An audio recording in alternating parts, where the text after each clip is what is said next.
चलिए आज हम लोग डीसी सीरीज़ जनरेटर के बारे में डिस्कस करते हैं। डीसी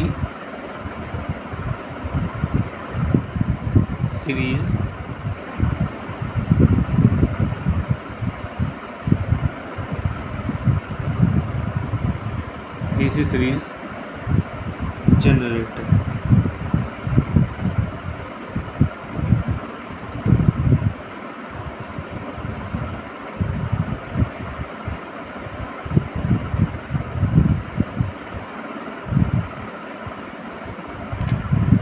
ठीक है, चलिए इसका फिगर देख लेते हैं। पहले ये आपका आर्मेचर हो गया,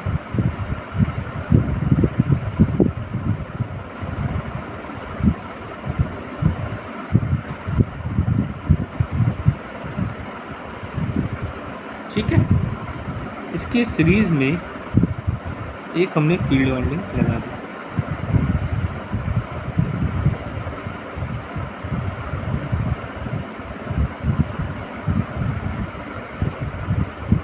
ये आपका लोड है,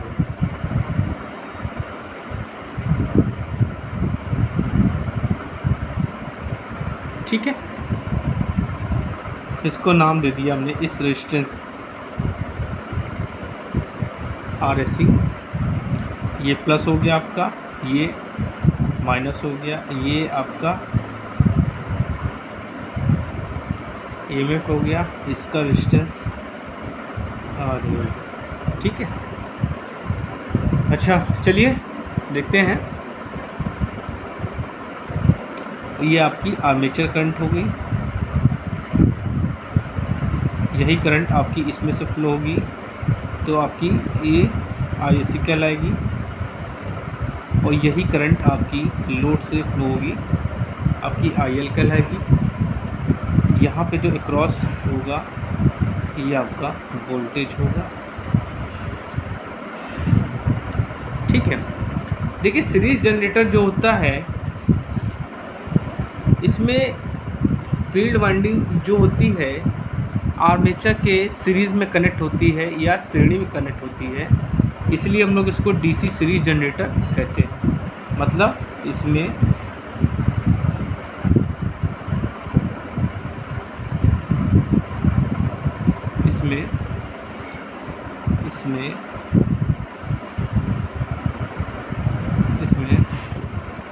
फील्ड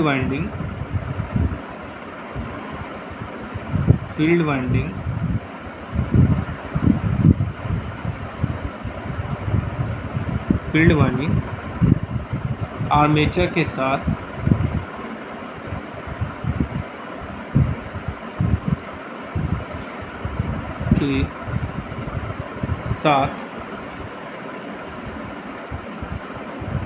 श्रेणी में कनेक्ट होती है, श्रेणी में कनेक्ट होती है,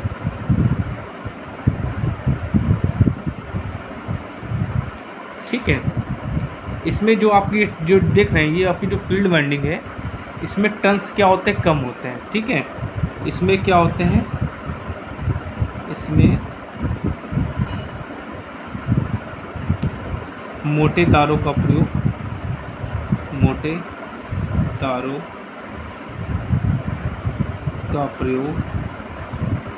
होता है।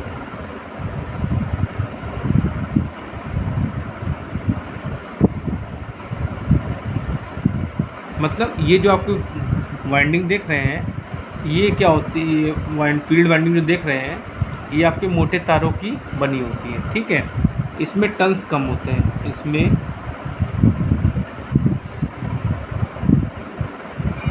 टर्न्स कम होते हैं,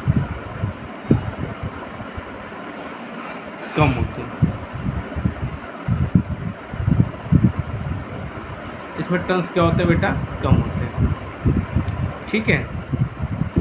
ठीक, इसका प्रयोग क्या करते हैं, इसका प्रयोग बूस्टर की तरह करते हैं, ठीक है। इसका प्रयोग क्या करते हैं, बूस्टर की तरह करते हैं। इसका प्रयोग इसका प्रयोग बूस्टर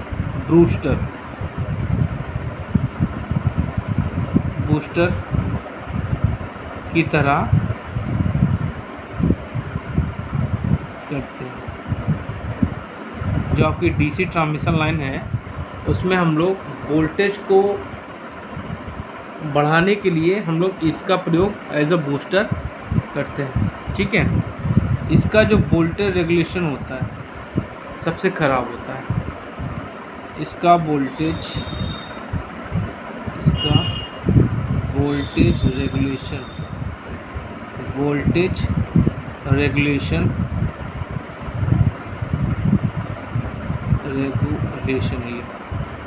रेगुलेशन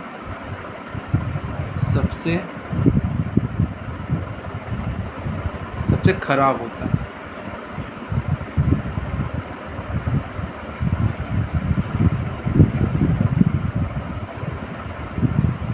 ठीक है, इसका वोल्टेज रेगुलेशन क्या होता है बच्चों? सबसे ख़राब होता है। वोल्टेज रेगुलेशन इक्वल टू होता है VNL, मतलब नो लोड पे output voltage, minus VFL upon VFL into 100। ये होता है आपका वोल्टेज रेगुलेशन।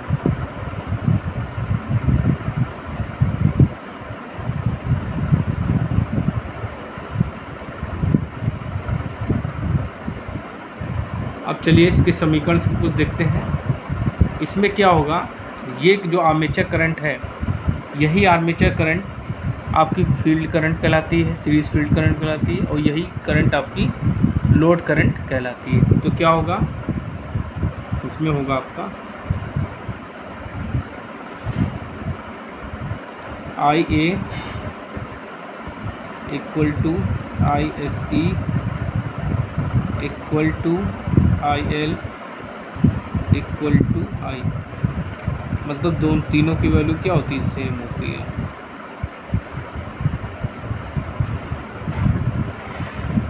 अब चलिए इसका वोल्टेज समीकरण निकालते हैं। वोल्टेज समीकरण निकालने के लिए हम लोग क्या करते हैं,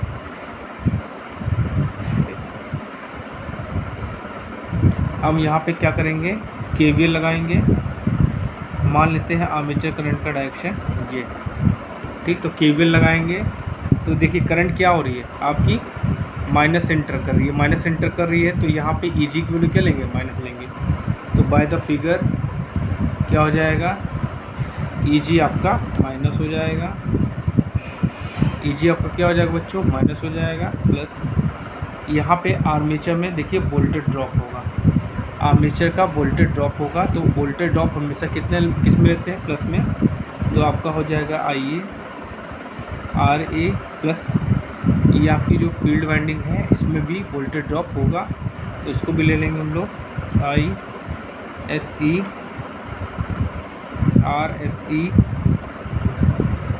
प्लस, और वोल्टेज, ये वोल्टेज हम ले लेंगे, क्या लेंगे, ये प्लस हो गया। ये देखिए पोलैरिटी इसकी मान लेते हैं प्लस और माइनस, ठीक। तो वोल्टेज क्या हो जाएगा यहाँ पे आपका, प्लस हो जाएगा इक्वल टू 0, ठीक है। तो अगर हम लोग यहाँ से, अब देखिए यहाँ पे हमने क्या बताया कि IA की वैल्यू ISC की वैल्यू बराबर है, ठीक है। तो यहाँ पे हम क्या लिख सकते हैं, इसको इधर भेज दीजिए। तो क्या हो जाएगा, ये EG माइनस V। अब यहाँ से IM कॉमन ले सकते हैं, तो क्या हो जाएगा, IA equal to RA plus RSE। तो IA की वैल्यू बेटा क्या हो जाएगी आपकी, ये हो जाएगी आपकी EG minus V upon RA plus RSE।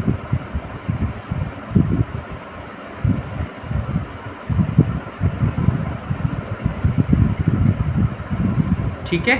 और यहाँ पे अगर हम वोल्टेज की वैल्यू निकालते हैं, वोल्टेज इक्वल टू हो जाएगा आपका, वोल्टेज इक्वल टू हो जाएगा EG minus IA RA plus ISC RSC। ये हो जाएगा आपका वोल्टेज का समीकरण।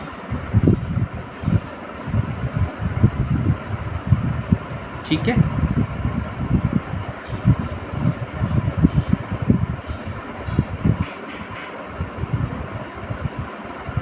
और यहाँ पे एक वैल्यू और होगी, V इक्वल टू होगा आपका IL इंटू, यहाँ पे इसका रेजिस्टेंस हम मान लेते हैं R। ठीक है, तो V इक्वल टू हो जाएगा। तो बच्चों आज हम लोग किसके बारे में पढ़े हैं? DC सीरीज जनरेटर के बारे में पढ़े हैं। ठीक है, इसको नोट्स कर लीजिए, नोट बना लीजिएगा आप लोग। अगर आप चैनल पर नए हो तो प्लीज़ चैनल को लाइक करो, शेयर करो एंड सब्सक्राइब जरूर करो। Thank you.